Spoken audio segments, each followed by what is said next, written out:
You're listening to the All Systems Go podcast, the show that teaches you everything you need to know to put your business on autopilot. Learn how to deploy automated marketing and sales systems in your business the right way with your host, the professor of automation himself and founder of Automation Bridge, Chris Davis.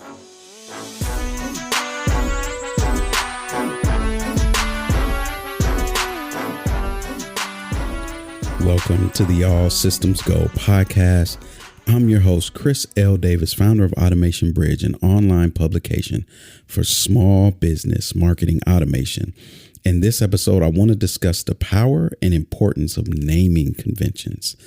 This is an area in this digital age, especially with online marketing, that often gets overlooked, but is so valuable. In fact, I've never known a successful company to not have them in place, naming conventions. And it took me to work for a successful startup to really understand, like, whoa, wait a minute, there's a lot of moving pieces. This is important, how we name things, right, on an ongoing basis. So that's what I want to talk about in this episode. But before we get into it, if you're new to the podcast, first off, welcome. Welcome to the podcast if this is your first time listening.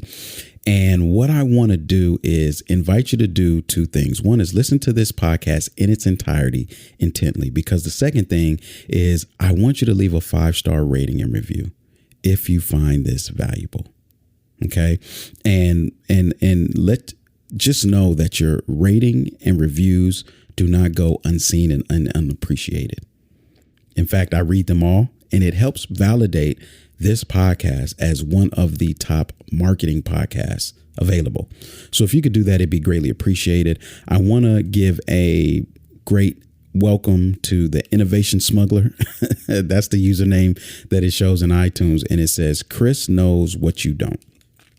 He says, I was blown away at how Chris demystifies all of the conflicting information about how automation works. Love this guy. Hey, listen now. Innovation Smuggler, whoever you are, love you too, man. This is whoever. Just know that the love is extended your way as well. But these are the type of 5-star ratings and review I greatly appreciate, and I'm looking forward to you leaving if you have not left one yet. You can subscribe to the All Systems Go podcast in Apple Podcasts, Google Podcasts, or wherever you get your podcasts. We're also on YouTube. So feel free to tune in on YouTube and catch up on any episode that you've missed, or just make sure you subscribe and get notified when each new episode comes out. All right, so let's start with the definition of naming conventions. This is there's going to be a podcast later where it talks about success isn't sexy. All right. This is the unsexy part about it. For some of you are going to start drooling at the idea of naming conventions, because you know the power and the frustration. Before I get into the definition, I have to share this. I used to be the type of person, oh my gosh, I feel terrible just admitting this, but I used to be the type of person, when you sign up for something, you're just trying to get through the process and you would just bang on your keyboard something. So it'd be like ASDF JKYXY. You just put some value in there to get to the next step. Can I tell you that there is an endless amount of judgment that I will place on the person that I witnessed do that? And it's because of the appreciation for naming conventions and taking that extra 30 seconds, at times less than that, to actually put a name to a thing. Okay? So how do I define naming conventions? Naming conventions are a consistent means of labeling your digital assets, also referred to as workflow organization. I'm going to say that one more time. Naming conventions are a consistent means of labeling your digital assets. This can also be referred to as workflow organization. Organizing your workflow, naming conventions hand in hand. Done correctly, it gives you quick access to all in any file, all your files at any time, quick access, quick and easy access. It provides clarity of what that thing is supposed to do, and it gives you organization, right? I mean, let's not overcomplicate this. You have a name, and people call you by that name, right? And then your job has a name. Your business has a name. And that name is descriptive of what you are asked to do or expected to do. Digital assets are the same thing. They need to be named appropriately. Okay. Naming conventions are universal to all platforms, meaning you can and you should create them outside of the program first before you place them in the program. Again, they keep your software organized. All right. I like to view this as another form of insurance to protect your business from failure by way of disorganization, which, by the way, is a strong failure point for a lot of businesses, because we all know that process. You may be starting off small now. Oh, it's just a blog post here, email there, logo here. And before you know, you've got social platforms in the mix, and you've got multiple versions of blog posts. And now your blog posts have categories, and then your emails, you've got segments, and making sure the right people get the right message at the right time. And now you've got web pages that need to be excluded because you're using your website to retarget people now. So based on pages they have visited, they may see something different. The web experience is changing. Oh, and now you're marketing on Facebook and you have Google AdWords going. So now you have campaigns that need to mirror and match to pages that you've created, either landing pages on your website or off. This thing gets big quick. I'm telling you, it does. And many of you were cringing as I was just going down that one example. Right. And now it comes time to, hey, remember when we ran that ad in May? Where's that copy? And that copy is in a Slack message or an email that the subject line of the email is not descriptive to the body of the email, so it's like you're on this ongoing search for one asset that's valuable. But the time it takes to retrieve it is just ridiculous. So that's why I said it's a form of insurance to protect your business from disorganization, because if you want to stay lean and execute efficiently ongoing, you have to be organized. It goes hand in hand. When I talk about planning, organization, it's kissing cousin. No, it's not its kissing cousin. It's its sibling. That's how close they are. So I was introduced to naming conventions as an engineer when I was trying to keep track of my code. Okay, files had to be named appropriately, especially since I was syncing with other software engineers. I'm a hardware engineer, so I programmed the chips and then that the software would run on. So I a lot of times the headers, I'm getting technical, but just know that every document of code had a header, and in that header it described the inputs and outputs of this particular module, what it did, all of those things. And if it wasn't named appropriately, it was easy to get lost, especially when you have a software engineer looking for, hey, what module do I need to place this code on? Like what are the inputs that my software needs to provide your chip? So I had to be very organized, and I hated it. I'll be honest with you. If I look back at some of my code, some of my headers were probably inconsistent and inaccurate because I just wanted to get something written so I could get to the code. I just wanted to write the code, then put the code on the chip, hook it up to, I forgot what they're called, but they displayed the timing charts. Was it an oscilloscope? It may have been an oscilloscope, but they displayed the timing chart so you could start to see and troubleshoot your microprocessor and all. I just wanted to get to the fun, right?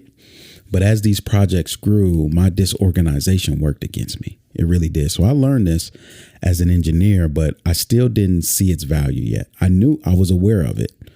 Okay, so I did not bring the approach to marketing automation until it kept hurting me trying to find files and quickly recall sophisticated marketing strategies and files associated with them.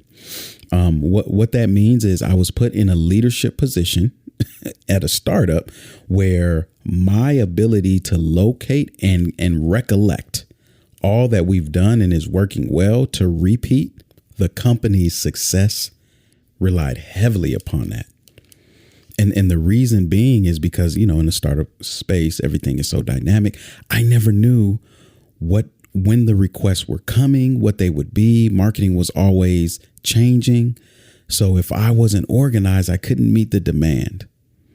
And furthermore, I could not measure accurately the performance and effectiveness of my system because it was a stack. There were many tools involved, and the naming convention is what unified it all, is what brought it all together for me in terms of organizing to make things easy to locate and find. So now you'll never catch me without using them.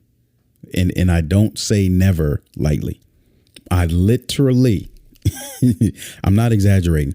I will pause.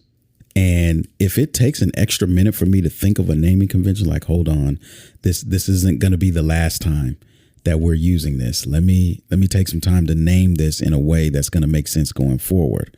I'll do it. I will do it, everybody.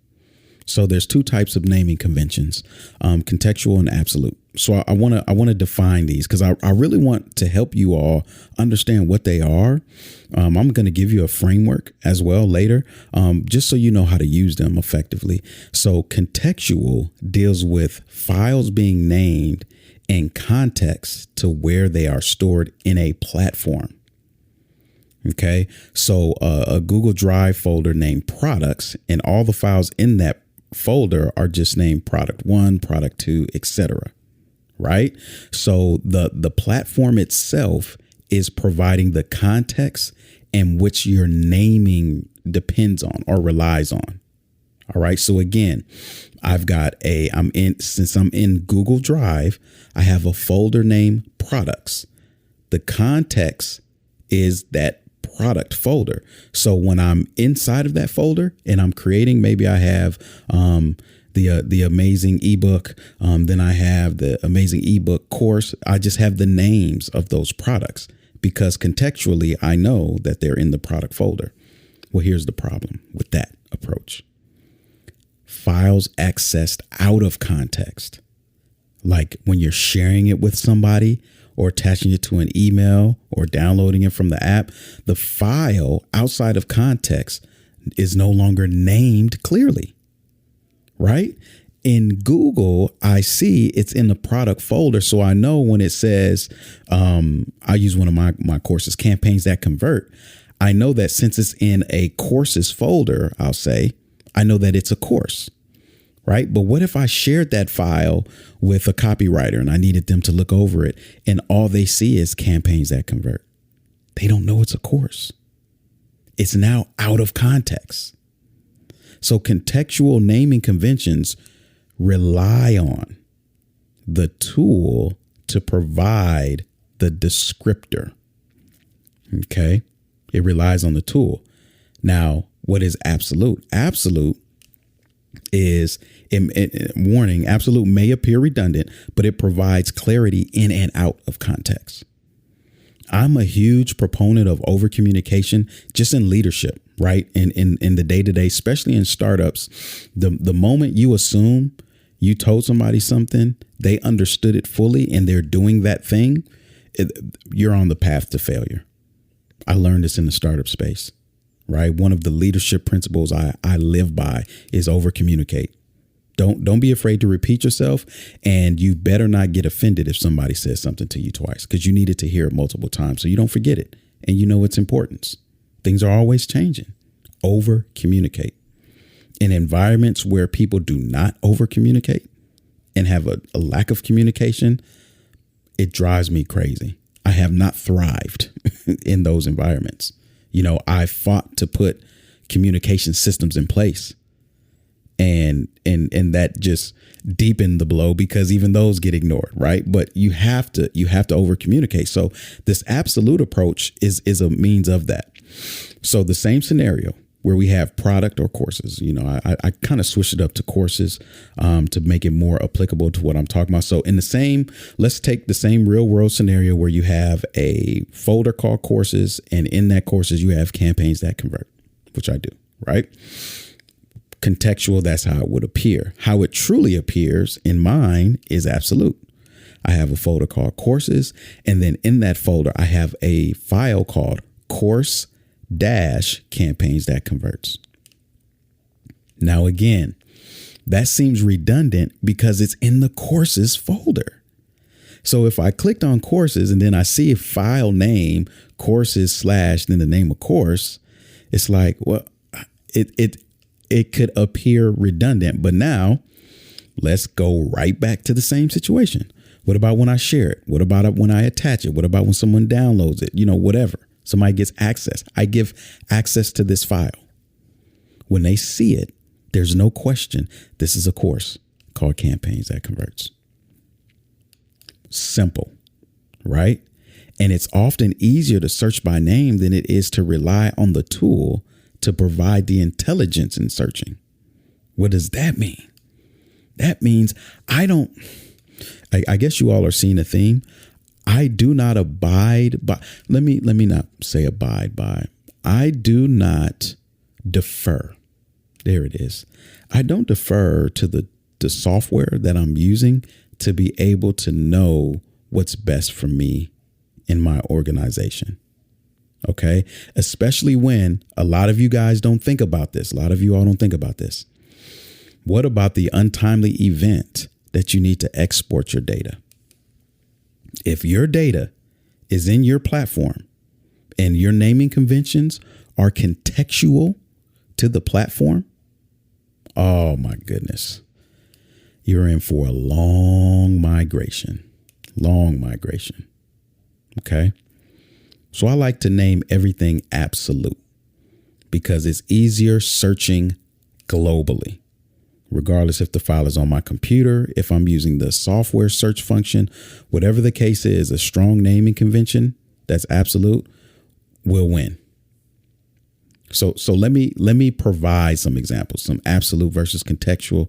I've already done I've already given kind of like the universal example where we have the courses folder or whatnot, but let's just look at some naming convention examples and see if they're contextual or absolute. This is kind of like a quiz. If you can guess it, I won't wait for you though. This is just kind of like be thinking about it while I'm saying it. URLs. Okay. So Google Analytics goals, on-site targeting that includes or excludes pages. Is that absolute or contextual? Those are contextual, right? They're contextual to your website. Okay. They don't make sense not on your website.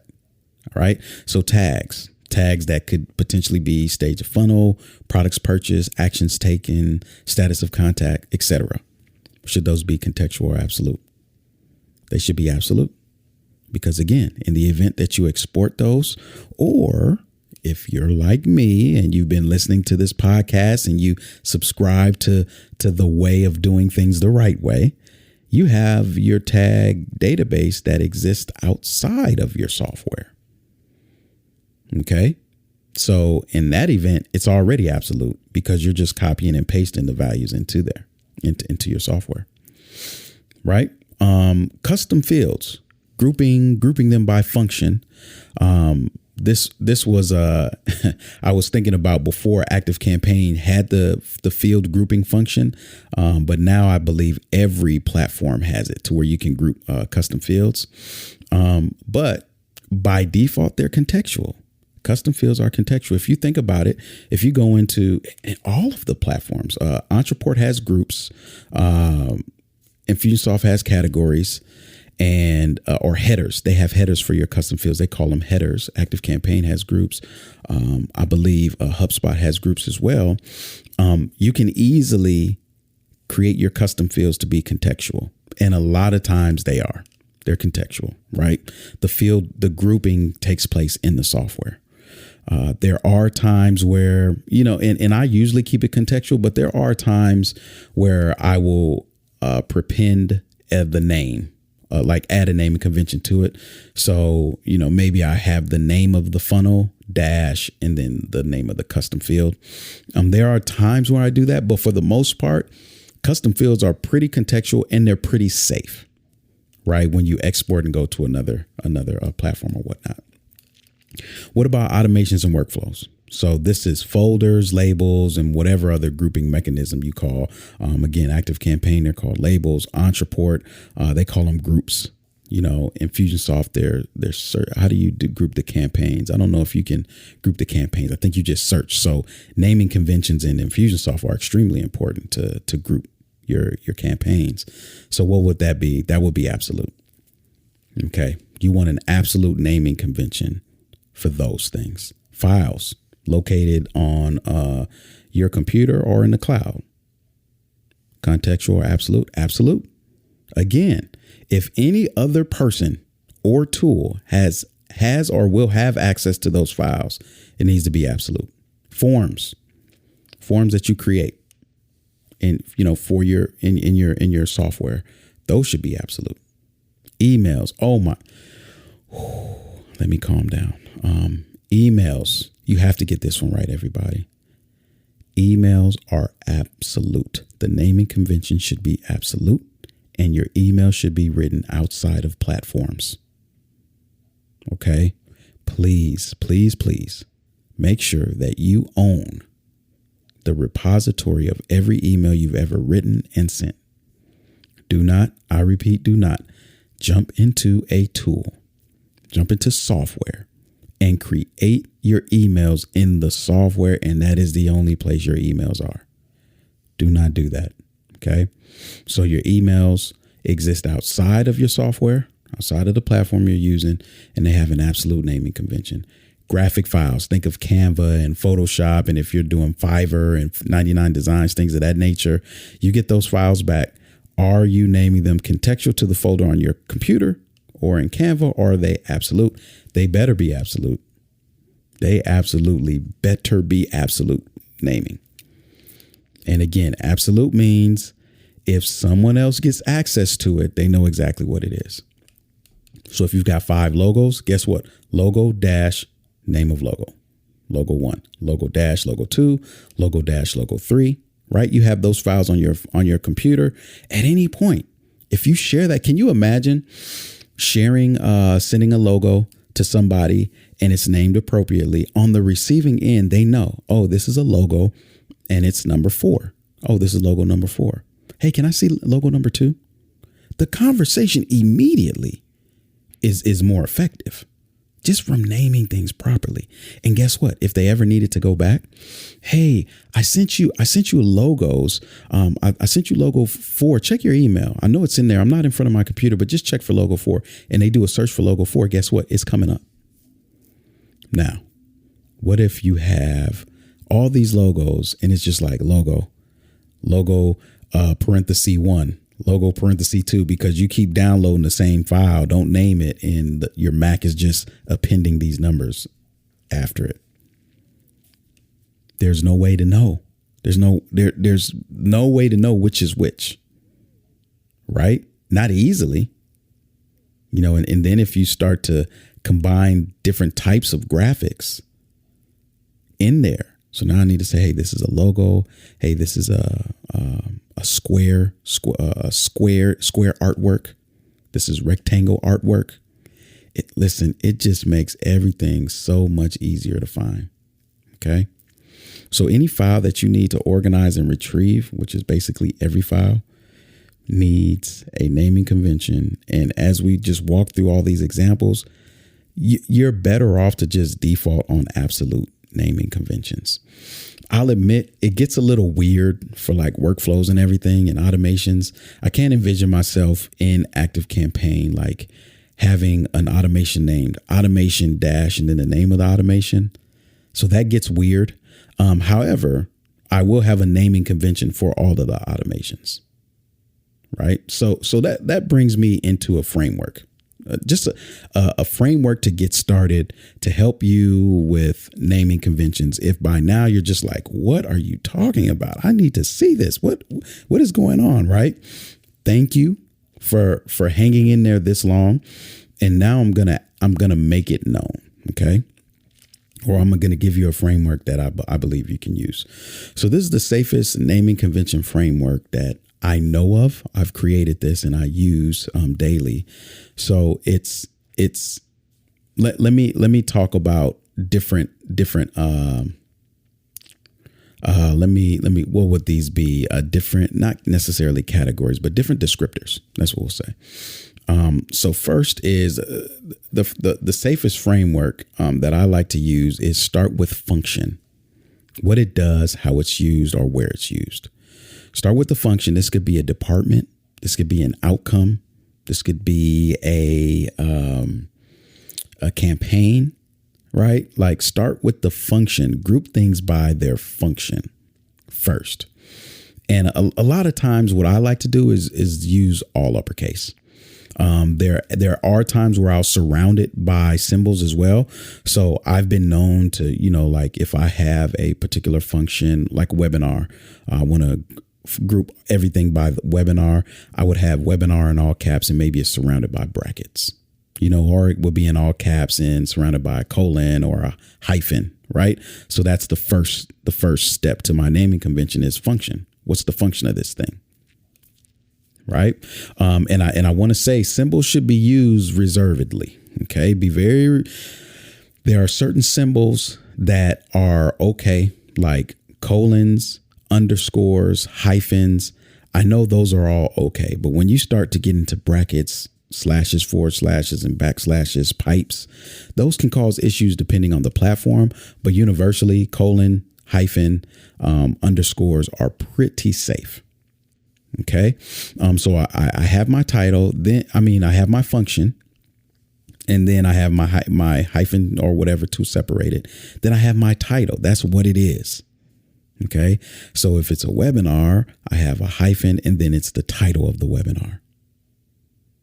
OK, just that basic step. Those two steps are all you need for a framework. Function, title. What does it do? Right. And its title. What is the anticipated functionality of this thing? So a lot of times when I'm managing bigger databases and segmentation is a thing, I'm speaking Active Campaign now, and I want to manage if they click a link, they should be taken out of certain segments. I'll use the function title is unsubscribe. Right. And then the title, the function is unsubscribe. And then the title is what they unsubscribed from. Right.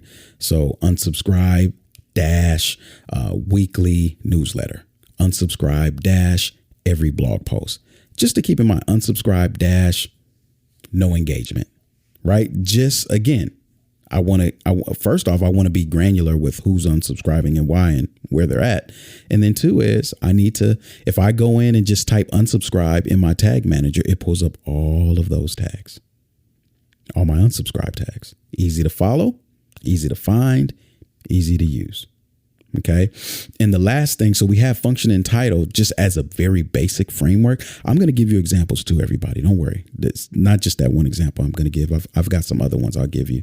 And the last one is date. If it's repeatable. I had to do this at Lead Pages because we ran webinars every week, the same title. So how do I know the difference? Well, I had to create one last descriptor, which was the date.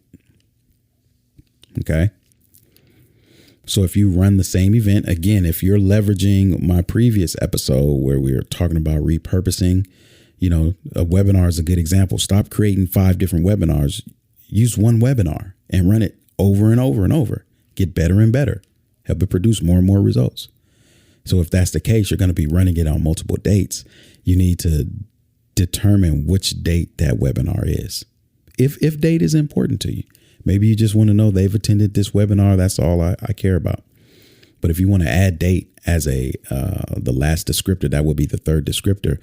That's for things that are repeatable. A date is an easy way to do that because you can never have 2 of the same unless they're on the same day. In that event, I would put like version 1 or version 2. Maybe you want to add time, right? Something that makes it very unique. So what are some examples? I'm going to give you some examples of some tags and files and, whatnot. I've given some throughout here, but here's some. Product dash campaigns that converts, right? So I know that that's a product and I know what the product is. If you've got 5 products, you have 5 different product tags and then 5 different courses after that, right? Customer dash silver or customer dash gold, customer dash platinum, right? So now I know what level of customer you are. Okay. Downloaded dash black box white paper, right? Downloaded dash white box white paper, white box black paper, right? So whatever you've downloaded, I'm now organizing that as well. So the function there is the action that you've taken. And then the title is what you received. And then again, webinar dash amazing automation as the name of the webinar dash 4-1-2020, just for a date. Okay. So that's an example for tags. For files, I'm thinking my Google Drive folder here, but website copy dash homepage, right? So now all the pages on my website that I have copy for will be pre-pinned with website copy, right? Website copy dash homepage, website copy dash privacy, website copy dash terms, right? Another one, marketing dash avatar dash slow decision Debbie, right? So I'm using marketing as the department now, and then avatar as the function or the grouping, right? And then the name of it is the name of the avatar, slow decision Debbie, right? Another one for files, marketing dash strategy, right? Or you could reverse it, strategy dash marketing. If you have strategies, depending on how you want to group it. I've got strategies across all departments, or if I'm looking for everything within marketing. Okay, so marketing, I have an avatar. Marketing, I have strategy docs. I have avatar docs. I've got marketing dash website copy, maybe, right? Like there's no right or wrong way as long as it makes sense and you're consistent. Okay, I do like to shy away from very long names because most tools will end up cutting them off. So you may want to think about abbreviations, right? So be mindful of the tool limitations as well as the symbols, right? But whatever makes sense to you. Let me tell you this. There is no advertiser worth being paid over $1 for their time that does not use naming conventions to set up your ad account, your URL structure, everything. They're probably the most meticulous that I've met in marketing, a good one that is, with naming conventions. I mean, their stuff is locked in and they have a spreadsheet that goes right along with it. But they do it because that's how they track. It's how they get their tracking on point so they know exactly how to maximize your ad spend. Okay. So my last statement is an issue of shame. Shame on you who do not use naming conventions now. You better not. I better not see you just type any old thing in there.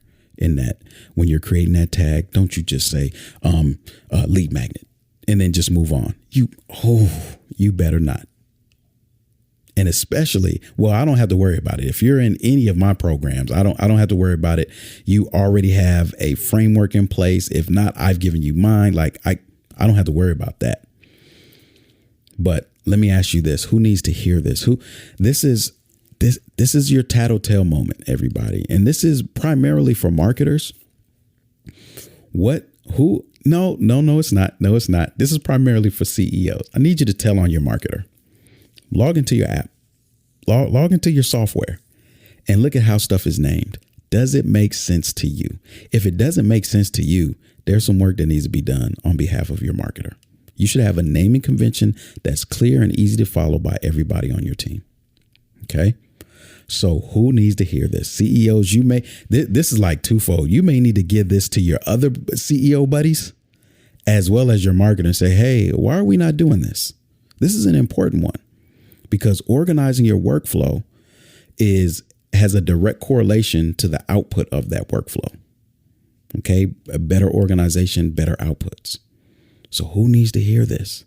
Who needs to, who desires to operate lean? Who desires to operate lean and is not doing this? They're really setting themselves up for failure. Right. So share this episode with them, please.